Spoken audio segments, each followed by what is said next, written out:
అమెరికాతో ద్వైపాక్షిక వాణిజ్య ఒప్పందంపై చర్చలు జరుగుతున్నాయని విదేశాంగ మంత్రి జయశంకర్ తెలిపారు. భారత్పై ట్రంప్ విధిస్తానన్న ప్రతీకార సుంకాలపై ఆయన ఈ మేరకు స్పందించారు.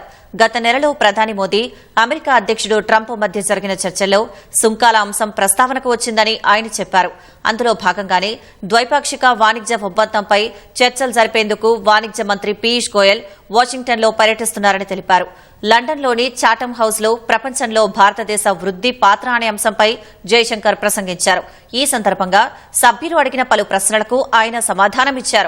ప్రపంచంలోని శక్తివంతమైన దేశాలన్నింటికీ సమాన అధికారాలు ఉండాలనే విధానంలో ట్రంప్ పాలన సాగుతోందని జయశంకర్ తెలిపారు. అది భారత ఆలోచనలకు సరిగ్గా సరిపోతుందన్నారు. కశ్మీర్లో శాంతి పునరుద్దరణ, ఆర్థిక పురోగతి, సామాజిక న్యాయం కోసం చర్యలు చేపట్టామని జయశంకర్ వెల్లడించారు. అయితే పాకిస్తాన్ అక్రమంగా ఆక్రమించుకున్న కశ్మీర్ భూభాగాన్ని తిరిగి భారత్కు అప్పగించాలని డిమాండ్ చేశారు. అది జరిగితేనే కశ్మీర్ సమస్యకు పరిష్కారం లభిస్తుందని పునరుద్ఘాటించారు.